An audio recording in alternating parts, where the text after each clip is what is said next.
মোহতারাম, সৌদি আরবে এবার হজ্জে গিয়ে প্রায় 1000-এর ওপরও বেশি মানুষ মারা গিয়েছে। হজ্জে গিয়ে 1000-এর ওপরে বেশি মানুষ মারা গিয়েছে। এই মৃত্যুটা কিসের আলামত প্রকাশ করে? এটা কি ভালো মৃত্যু নাকি খারাপ মৃত্যু? আর হজ্জে গিয়ে এরকম পবিত্র স্থানে এত মৃত্যুর কারণ কি? এ ব্যাপারে কোনো ব্যাখ্যা বা বক্তব্য আছে কিনা? ভেরি ভেরি ইম্পর্টেন্ট একটা বিষয়। অন্যবার 300-350 মানুষ মারা যায়, এবছর 1000-এর ওপরও বেশি মানুষ মারা গেল। কোনো মৃত্যুই আসলে আমরা কামনা করি না। তবে হ্যাঁ, ওমর রাদিয়াল্লাহু তাআলা আনহু একটা দোয়া করতেন, সেই দোয়াটা আমি পরে বলছি। 1000-এর অধিক মানুষ যে মারা গিয়েছে, এটা কি কারণে মারা গিয়েছে আপনারা জানেন? প্রচণ্ড তাবদাহে মারা গিয়েছে। অবৈধভাবে অবৈধ উপায় অবলম্বন করে অনুমোদন ছাড়া যারা হজ্জে গিয়েছে, সৌদি সরকার বলতেছে তারাই অধিকাংশ মারা গিয়েছে। কারণ তাঁবুর মধ্যে জায়গা পায় নাই, এসি যেখানে আছে, ঠান্ডা জায়গা যেখানে আছে, সেখানে তারা ভয়েই ঢুকতে পারে না যে পুলিশের চেকিংয়ে পড়ে কিনা। এই জন্য প্রচণ্ড তাবদাহে 1000-এর অধিক হাজি কিন্তু এবারের হজ্জে মারা গিয়েছে, যেটা রেকর্ড হয়ে গেছে। এত হাজি কখনো মারা যায় নাই এভাবে। কেন মারা গেল? এখন বলতেছেন যে এই মানুষগুলো কেন মারা গেল, কেন মারা গিয়েছে আল্লাহ তাআলা ছাড়া আমি তো বলতে পারবো না। তবে কারণ হিসাবে গবেষকরা যেটা বলতেছে যে প্রচণ্ড তাবদাহে এবং অধিকাংশ মিশরের মানুষ সবচেয়ে বেশি মারা গিয়েছে, জর্ডানের মানুষ মারা গিয়েছে, বাংলাদেশে 27 জন না কয়জন মারা গিয়েছে। বার্ধক্যজনিত কারণে অথবা পরিশ্রমের কাজ করতে গিয়ে যারা স্ট্রোক করে মারা গিয়েছে, অবশ্যই তারা জান্নাতে যাবে ইনশাল্লাহ। কিন্তু খামখেয়ালি করে অবৈধ পথ অবলম্বন করে যারা গিয়ে মারা গিয়েছে, এদের হজ এদের মানে জান্নাতে কতটুকু নেবে এটা আল্লাহ তাআলা ভালো জানেন। কিন্তু আল্লাহর আদালতে তাদেরকে কিন্তু দাঁড়ানো লাগবে। কারণ কি, চোরাই পথে গিয়ে হজ করতে হবে এটা তো ইসলাম আপনাকে বলে নাই ভাই। ইসলাম কি বলছে? ওয়ালিল্লাহি আলান নাসি হিজ্জুল বাইতি মান ইসতাতা ইলাইহি সাবিলা। যার সামর্থ্য আছে তার উপর হজ আল্লাহ তাআলা ফরজ করেছে। কারণ আপনার মাল নাই, টাকা নাই, আপনি কেন হজ্জে যাচ্ছেন? আপনার টাকা নাই হোটেলে থাকার মতো, আপনি কেন হজ্জে যাচ্ছেন? আপনার টাকা নাই ভিসা করার মতো বিভিন্ন টিকিটের জন্য, আপনার তো হজ ফরজ না। চুরি করে আপনাকে হজ করতে হবে এটা তো ইসলাম আপনাকে বলে নাই। যদি সবার উপরে হজ ফরজ হয়ে যেত তাহলে তো নামাজের মতো আল্লাহ তাআলা ফরজ করে দিতেন। কিন্তু আল্লাহ তো শর্ত দিয়েছেন যে যার সামর্থ্য আছে। 50 ডিগ্রির ওপরে তাপমাত্রা ছিল, এই গরমে মারা গিয়েছে।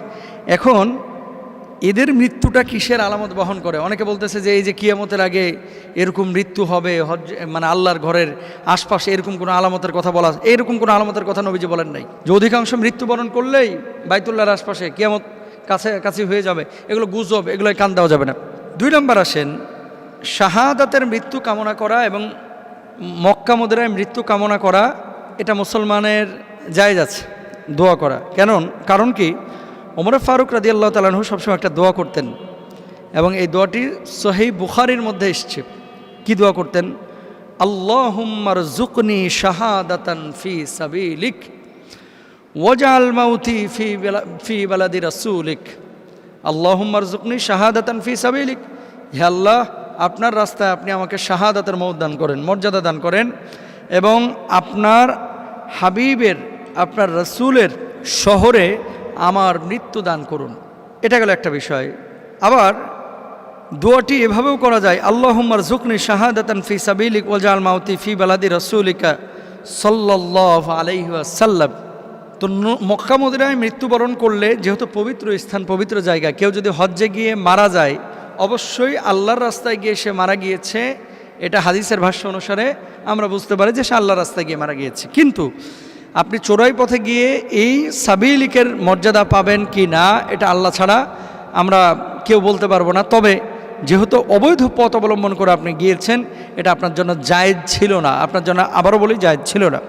সম্প্রতি এই সৌদি আরবে যে সমস্ত হাজি সাহেবরা যান, এখন আপনাদের এই যে বুড়া বাপমাকে যারা হজ্জে পাঠানোর নিয়ত করেছেন, আপনাদের কাছে একটা রিকোয়েস্ট করি, সেটা হলো যৌবনকালে বা মধ্যবয়স্ক যখন হাঁটতে পারে, চলতে পারে, তাপমাত্রা সহ্য করতে পারে, এরকম অবস্থায় আপনারা হজ্জে পাঠানোর চেষ্টা করবেন। এমন অবস্থায় আপনারা হজ্জে পাঠাচ্ছেন যে অবস্থায় নড়তে পারে না, চড়তে পারে না, তাপমাত্রা সহ্য করতে পারে না, পরিশ্রম করতে পারে না, যাওয়ার পরে মারা যাচ্ছে। এখন এগুলো মারা যাওয়ার পরে এটা তো অনেক সময় কেমন হয় যে মানুষটা বাড়িতে ওযু ধরে রাখতে পারে না, যে মানুষটা বাড়ি থেকে মসজিদে হেঁটে যেতে পারে না, একবারে রুহ বের হয়ে যাবে এরকম একটা অবস্থা, মুমূর্ষ অবস্থা, এই মানুষটাকে হজ্জে পাঠানো মানে একে আরও হুমকির মধ্যে আপনি ফেলে দেওয়া। এরকম এই বিষয়গুলো থেকে আমাদের বিরত থাকতে হবে।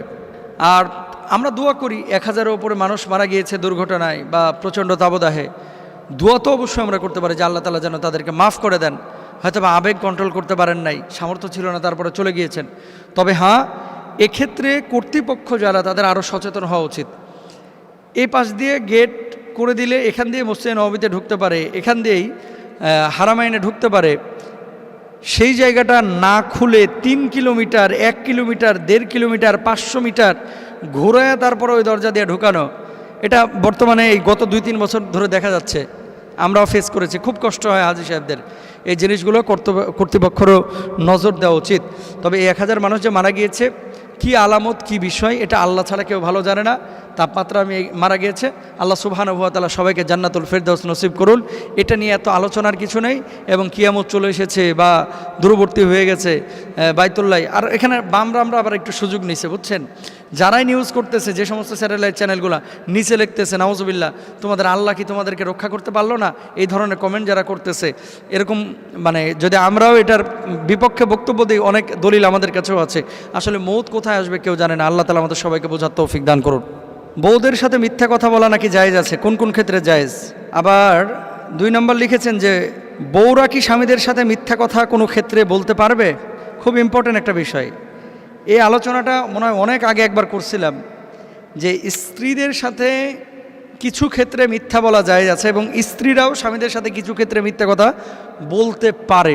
সে ক্ষেত্রগুলো কখন? তার আগে একটা কথা বলি আপনাদেরকে, মিথ্যা বলা এটা প্রাথমিকভাবে গর্হিত কাজ। আল্লাহ সুবহানাহু ওয়া তাআলা কবিরা গুনাহের অন্তর্ভুক্ত এটা করে দিয়েছেন। কোরআনুল কারীম আল্লাহ সুবহানাহু ওয়া তাআলা কি বলছেন? ইন্নাল্লাহা লা ইয়াহদি মান হুয়া মুসরিফুন কাজ্জাব। কি বলছেন আল্লাহ তাআলা? নিশ্চয় সীমালঙ্ঘনকারী ও মিথ্যাবাদীকে আল্লাহ সঠিক পথে পরিচালিত করবেন না।